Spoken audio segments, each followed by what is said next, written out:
and sense of almost of dread that you can get from really heavy R&B. There's something very light about it.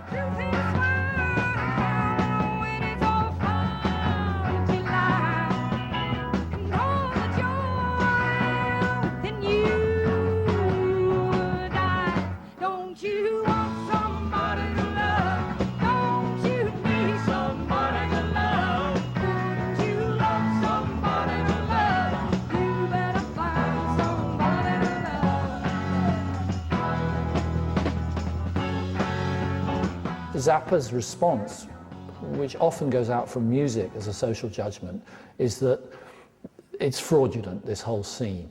That it's a scene where people are famous and people are getting well known, but musically it doesn't carry anything, politically it doesn't carry anything.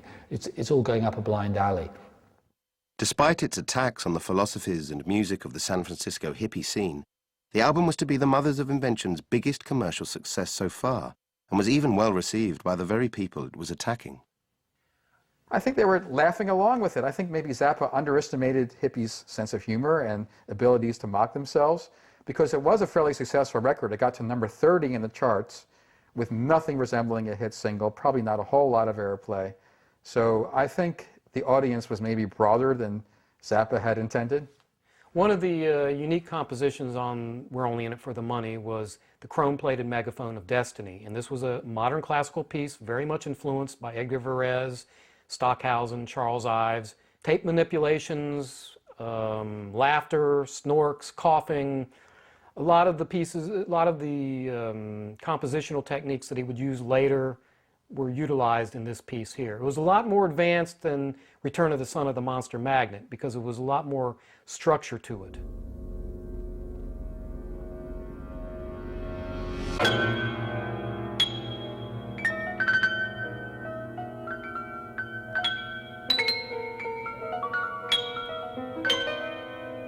I would say that the avant-garde part of the record is not what's the most valuable part of it, or at least what I value it most for. I think it's almost as though, at least he saves it for the end like he did a Freak Out, but he's demonstrating, oh, I can be really, really far out. I can be a lot more far out than I even have in the rest of this very strange record. That part of the record never interested me very much, but it's a pretty small part of the record, so it's not such a big deal for me.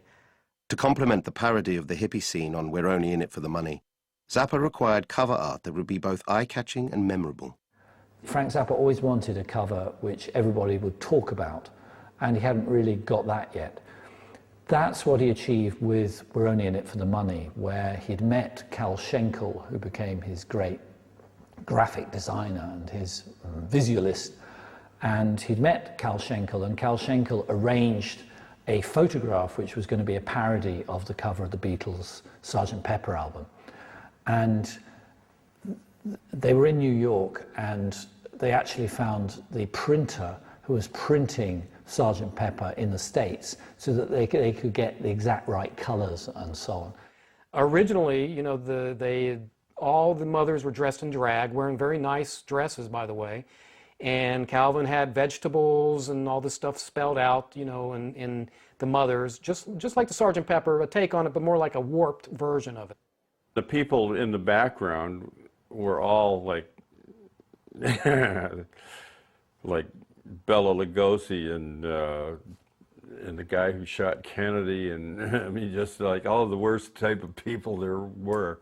If you look at that picture, you notice that most of us were fairly stoned, or we looked stoned because, first of all, we were stoned to have to wear those stupid dresses on this album cover, man. I had to be stoned to do that.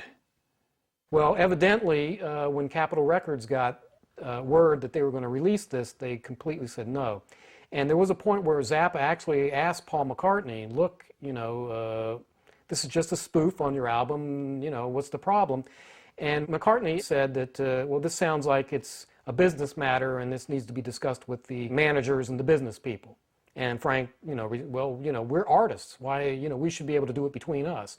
And I think at this point, this was, Frank had a few, you know, feelings about the Beatles. When he dealt with the Beatles, he never had great dealings with them. I mean, there was always something that occurred that, you know, particularly with the Sgt. Pepper cover, that he felt if McCartney would have said it's okay to release it as it is, I'm sure Capitol Records would have done whatever Paul McCartney had said. But instead, he just said, look, that seems to be, whether McCartney, maybe he didn't want it to come out either. I don't know. Maybe he wasn't happy with the fact that Zappa was doing a parody on the Beatles. I'm not sure. I do know the Beatles were big fans of Zappa's, though, at that point in time. There's no question. A compromise was reached that the Sgt. Pepper parody cover was moved to the inside of the album sleeve, although the image of the band in drag was still striking and shocking enough to get people's attention. Like Sgt. Pepper, you know, these were the days when album sleeves were like 12 by 12, and when a record played, it wasn't like you were looking at a computer doing something else. You were actually sitting and listening to the record. A lot of people would study these sleeves very intently, none more so than Sgt. Pepper, because it had the lyrics in the back. And again, whether intentionally or not, this was a record that you could gaze at a few times as the record played and be entertained by, because the Mothers were wearing such outrageous costumes on the cover, because it was a gatefold, which still was very uncommon for rock records at the time. And that record and other Mothers records at the time, they had a very distinct visual sensibility. It was almost like looking at comic strip panels, not conventional record sleeves, where usually it was like, you know, let's capture the artist in a thoughtful pose or have them present a certain kind of image. It presented a certain kind of image, but it was like almost an anti-image. It's like, this is what the record companies don't want you to know about the artists. And the Mothers were kind of putting it front and center, which was very cool. The group was putting it front and center on stage as well. Following the release of the album, the band once again took to the road. Now a well-traveled live act, the Mothers' reputation for combining comedy and music, theatrics and skilled technical performances now preceded them, and they drew large audiences across the United States and Europe. How are you going to get laid if you don't play rock and roll and drink beer? You get laid after the concert if you play rock and roll. This kind of crap, you're not going to get laid anyway with that uniform on. I'll tell you what I'm going to do. I'm going to quit. I'm going to go out and hustle me some chicks. I remember they put the wig on me and the Jimi Hendrix jacket and the whole thing. I jumped out in the audience and started trying to make it with one of the usherettes. She told me I was the most disgusting thing she'd ever seen in her life. You're the most disgusting thing I've ever seen in my life. Thank you very much. Do you want to fuck now? A sort of pop dada junk sculpture, you know, but sort of turned into a sound painting, if you like.